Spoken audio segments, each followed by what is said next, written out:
Podcast ini spesial dibawakan untukmu oleh Remote Worker Indonesia, sebuah platform mentoring untuk menembus remote work. Kerja dari rumah, gaji dalam dolar. Cek website kami di remoteworker.id. See you there.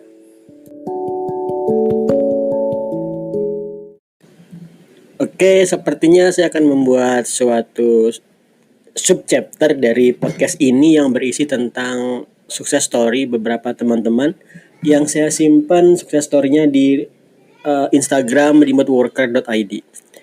Yang akan saya ceritakan ini adalah sukses story dari Mas Ahi. Mas Ahi itu saat ini baru selesai pendadaran, revisi OTW. Saya tanya kapan revisinya selesai, jawabannya adalah revisi bareng-bareng dengan kerjaan remote. Jadi semua tercapai. Bagus. Oke, Mas Ahi mahasiswa Unisnu Universitas NU Jepara, Jawa Timur. Perkenalan saya dengan Mas Ahi itu sekitar 4 tahun yang lalu, 2016 Oktober, saya baru cek. Saya mendapat tawaran dari kampus Unisnu untuk mengisi semacam seminar tentang remote work. Oke, seingat saya ini yang pertama atau kedua. Pertama itu Universitas Ahmad Yani Jogja. Di situ ada sekitar 100-an mahasiswa. Seperti biasa, saya bersemangat untuk menyampaikan masalah remote work. Setelah selesai, kemudian saya tawarkan, siapa yang mahasiswa yang mau mendapat pekerjaan remote, silakan kontak saya. Sebenarnya tawaran yang asik banget ya. Bayangkan mahasiswa ditawarin pekerjaan remote, free, nggak akan saya tes. Tentunya nggak akan saya tes macam-macam, akan saya bimbing. Tapi dari ratusan mahasiswa itu, yang bertanya hanya 2 orang via WhatsApp atau email, saya lupa. Kemudian yang serius hanya satu, Mas Ahi. Jadi saat itu kebetulan saya memang sedang overload pekerjaan. Ada pekerjaan remote work itu 2 job full time. Dan saya sedang berpikir untuk mencari staff. Cuman percayalah, untuk mencari staff atau mendelegasikan pekerjaan memang bukan hal yang mudah. Kamu akan berpikir berkali-kali untuk mendelegasikan pekerjaan. Kamu akan berpikir berat, manajemen nanti gimana, menjaga kualitasnya bagaimana. Tapi itu podcast yang lain. Yang ingin saya sampaikan adalah saat saya sedang berpikir untuk mencari staff itu, kemudian ada pesan masuk ke Facebook saya dari Mas Ahi bertanya tentang slide remote work yang saya sampaikan di Unisnu kemarin.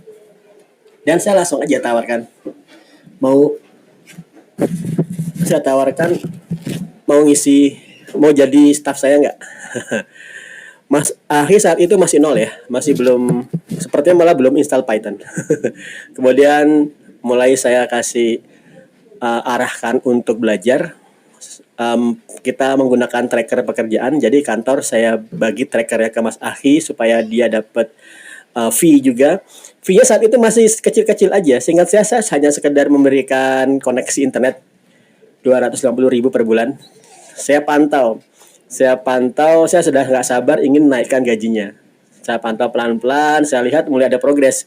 Kalau nggak salah 3 bulan kemudian baru Mas Ahi bisa memberikan progres ke pekerjaan kantor. Jadi selama itu Mas Ahi belajar itu 2 jam per hari minimal, belajar Python dari awal. Misalnya sintaksnya, Flask, scraping, utamanya scraping. Kemudian setelah saya lihat 3 bulan ada progres, oke, gaji saya naikkan.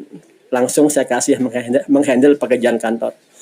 Dan one way lead to another, setelah sekitar 3 tahunan, malah 4 tahunan, 3 tahunan, kemudian Mas Ahi sudah nunjukin progres, sudah bagus banget, sudah apapun task yang saya lemparkan ke Mas Ahi, balik selesai.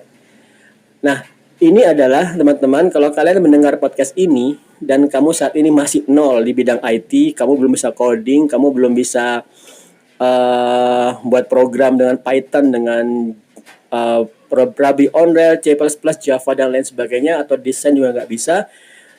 Kamu harus tahu bahwasanya ada teman-teman yang benar-benar mulai dari nol untuk kemudian berhasil nembus remote work.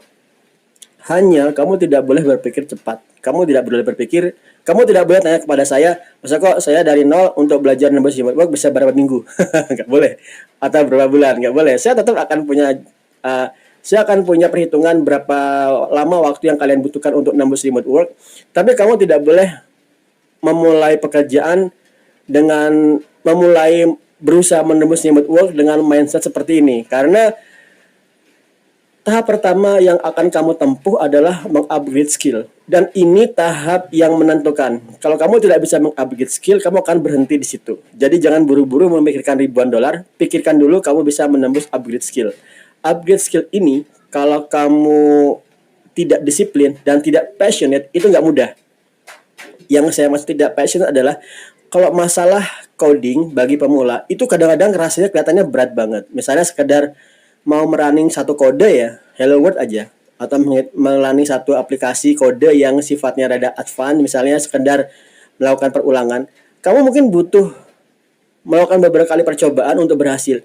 Kata-kata beberapa kali percobaan ini berarti ada satu kegagalan. Nah, kegagalan ini kalau kamu nggak passionate, kamu akan bisa berhenti aja. Misalnya ada mencoba gagal, udah berhenti, ditinggal, pusing soalnya, nggak bisa menemukan solusinya. Padahal kalau kamu berhasil memecahkan itu, kamu akan punya adrenalin, kamu akan punya merasaan, mungkin punya secara kimia ada kelenjar ada bahan kimia yang bernama dopamin di otakmu yang membuat kamu senang, dan itu membuat kamu ketagihan untuk terus mencoba dan akhirnya berhasil. Tapi kamu benar-benar harus mulai di tahap yang nol, di tahap kamu merasa programming itu rumit banget atau desain itu rasanya nggak mungkin dipecahkan. Nah, kamu benar-benar harus bisa untuk mengatasi tahap pertama ini. Sekarang Mas Ahi sudah nembus beberapa pekerjaan di Upwork, Fiverr, dua ini aja, Upwork dan Fiverr. Karena Mas Ahi dulu saat itu masih kuliah dan memang saya hold sih. Sering saya tawarin pekerjaan yang lebih banyak, pekerjaan yang full time, tapi nggak bisa karena memang masih skripsi. Alhamdulillah benar. Itu memang benar. Om masih kuliah, kamu nggak boleh benar-benar remote work 100%, harus setengah-setengah. Nah, sekarang Mas Ahi sudah lepas, sudah tidak di bawah bayang-bayang saya lagi sebagai staff, tapi langsung ke perusahaan klien-klien luar negeri via Upwork dan Fiverr.